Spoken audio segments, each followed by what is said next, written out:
ഈശോയുടെ ശ്ലീഹാമാരുടെ പേരിനോടൊപ്പം നമ്മൾ എടുത്തു പറയുന്ന ഒരു പേരാണ് ബർത്തിലോമിയോ. ബർത്തിലോമിയോ ശ്ലീഹായുടെ പേര് ആദ്യ 3 സുവിശേഷങ്ങളിൽ, മത്തായിയുടെ സുവിശേഷത്തിലും മർക്കോസിൻ്റെ സുവിശേഷത്തിലും ലൂക്കായുടെ സുവിശേഷത്തിലും പീലിപ്പോസ് എന്നുള്ള ശിഷ്യൻ്റെ പേരിന് ശേഷമാണ് കടന്നു വരുന്നത്. യോഹന്നാൻ്റെ സുവിശേഷത്തിൽ ബർത്തിലോമിയോയുടെ പേര് രേഖപ്പെടുത്തിയിട്ടില്ല. ശ്ലീഹന്മാരുടെ പേരുകൾ വരുന്ന സമയത്ത് മാത്രമാണ് ബർത്തിലോമിയോ എന്നുള്ള പേര് നമുക്ക് കാണാൻ സാധിക്കുക.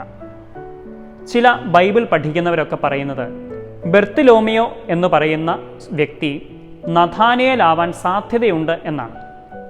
അതിന് കാരണം ബർത്തിലോമിയോ എന്നുള്ളത് ഒരു പേരല്ല, മറിച്ച് തിലോമിയുടെ മകൻ എന്നാണ് അതിൻ്റെ അർത്ഥം. ബർത്തിലോമിയോ, തിലോമിയുടെ മകൻ.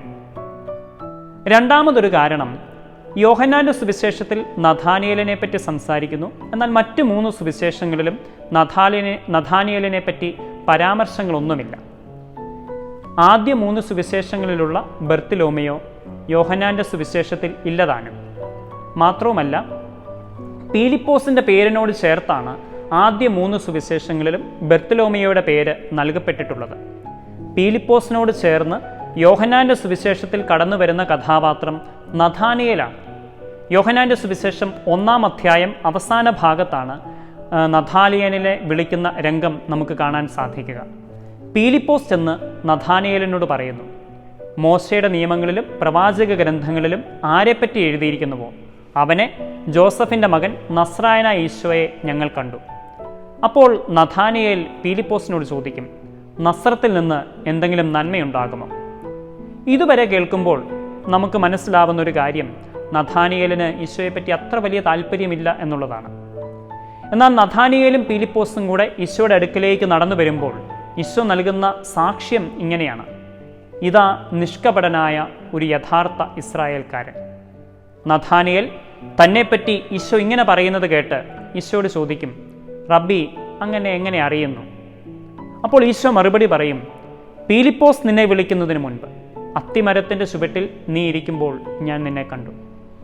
അപ്പോൾ നഥാനിയേൽ വിളിച്ചു പറയും, റബ്ബി, അങ്ങ് ദൈവപുത്രനാണ്, ഇസ്രായേലിൻ്റെ രാജാവാണ്. ഇങ്ങനെയാണ് നഥാനിയേൽ, അല്ലെങ്കിൽ ഒരുപക്ഷെ ബർത്തിലോമിയോ, ഈശോയെ അനുഗമിക്കാൻ ആരംഭിക്കുന്നത്. ചരിത്രകാരനായ യൗസേബിയോസിൻ്റെ അഭിപ്രായത്തിൽ ഈശോയുടെ മരണത്തിനും പുനരുത്ഥാനത്തിനുമൊക്കെ ശേഷം ബർത്തിലോമിയോ എത്യോപ്യയിലേക്കും ഇറാനിലേക്കും അർമേനിയയിലേക്കുമൊക്കെ യാത്ര ചെയ്യുകയും അവിടെയൊക്കെ സുവിശേഷം അറിയിക്കുകയും ചെയ്തു. അർമേനിയയിൽ വെച്ചായിരിക്കണം അദ്ദേഹം ശിരച്ഛേദം ചെയ്യപ്പെട്ട് രക്തസാക്ഷിത്വം വരിക്കുന്നത്. അദ്ദേഹത്തിൻ്റെ പൂജ്യാവശിഷ്ടങ്ങൾ ഇപ്പോൾ റോമിലാണ് ശേഖരിക്കപ്പെട്ടിട്ടുള്ളത്. ഈശോയെ അനുഗമിച്ച ബർത്തിലോമിയോ ശ്ലീഹായെ പോലെ ഒരുപക്ഷെ നമുക്ക് ആദ്യം വലിയ താല്പര്യമൊന്നുമില്ലെങ്കിൽ പോലും പിന്നീട് ഈശോയുമായുള്ള ഒരു സംഭാഷണത്തിൻ്റെ അടിസ്ഥാനത്തിൽ ഈശോയെ ഒന്ന് കാണുക വഴിയായി അവനെ അടുത്തനുഗമിക്കുവാനും അവൻ്റെ ശിഷ്യത്വത്തിൽ ഓരോ ദിവസവും ആഴപ്പെടുവാനും നമുക്ക് പ്രത്യേകം പരിശ്രമിക്കാം.